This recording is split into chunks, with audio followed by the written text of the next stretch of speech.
Madame la Présidente, honoré Président des Chambres et chers collègues, je tiens avant tout à exprimer au nom du Parlement de la République démocratique du Congo ma profonde gratitude aux Nations Unies et à l'Union interparlementaire pour l'organisation de ces importantes assises. En notre qualité de représentants du peuple et de gardiens de ses aspirations, il nous revient de surmonter la tension du repli sur soi pour insuffler un nouvel élan de la gouvernance mondiale. C'est en cela que la diplomatie parlementaire constitue un levier essentiel pour revitaliser le multilatéralisme. Elle joue un rôle déterminant dans la construction d'un ordre mondial plus juste, plus pacifique, plus inclusif et plus résilient. Honoré Président et chers collègues, la situation de la République démocratique du Congo illustre de façon emblématique l'urgence et la pertinence de la diplomatie parlementaire renforcée, engagée au service de la paix et du dialogue entre le peuple. Hélas, au moment même où je m'adresse à cette auguste assemblée, la situation sécuritaire à l'est de mon pays demeure extrêmement préoccupante. Des violations massives du droit international humanitaire y sont commises par différentes forces occupantes. C'est avec une profonde tristesse que je vous annonce que dans la nuit du samedi 26 au 27 juillet 2025, des groupes armés ont perpétré un massacre à Komanda, dans le territoire d'Irumu, en province d'Ituri, en ciblant des fidèles chrétiens réunis en prière dans une salle paroissiale. Cet acte d'une violence inqualifiable illustre une fois de plus les souffrances endurées par les populations de l'Est de la République démocratique du Congo depuis plus de 3 décennies, dans un conflit qui a déjà causé près de 10 millions de morts et 7 millions de déplacés.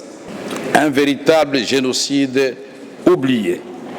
Nombreux sont ceux qui, comme nous, estiment que la diplomatie parlementaire peut et doit être mobilisée pour favoriser un règlement juste et durable de cette tragédie. À ce titre, l'Union interparlementaire devrait s'impliquer davantage sur cette question à un moment où une partie de notre territoire est encore occupée par le Rwanda et l'AFC M23. Aujourd'hui, à Genève, ville symbole des droits de l'homme, je vous invite à vous joindre à la voix du peuple congolais pour condamner sans équivoque ces crimes odieux commis contre des civils innocents.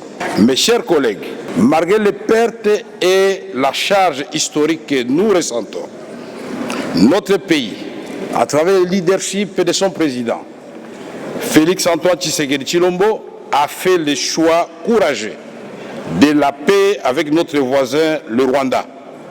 Une paix juste, sans toutefois renoncer à sa souveraineté et encore moins à la justice et à la réparation.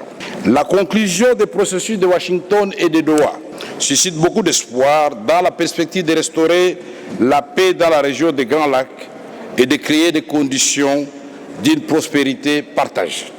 Honoré Président et chers collègues, l'engagement de la République démocratique du Congo pour la paix dépasse le cadre du conflit entre le Rwanda et mon pays. Je voudrais réaffirmer notre volonté sincère de renforcer nos liens naturels de coopération et de cohabitation pacifique avec l'ensemble de nos voisins, y compris la Zambie, Madame la Présidente. Ce que nous recherchons, c'est de faire taire le fracas des armes du Sud-Soudan au Sahel, du Niger,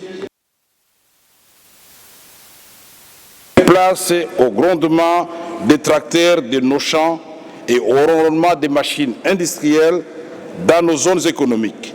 Ce que nous souhaitons, c'est libérer nos jeunes et nos femmes de l'angoisse de la guerre et du terrorisme afin qu'ils participent pleinement à la prospérité de notre pays et de l'émergence de notre continent dans un monde plus juste et plus pacifique. Que Dieu bénisse cette assemblée et que le peuple de nos pays se retrouve aussi béni. Je vous remercie.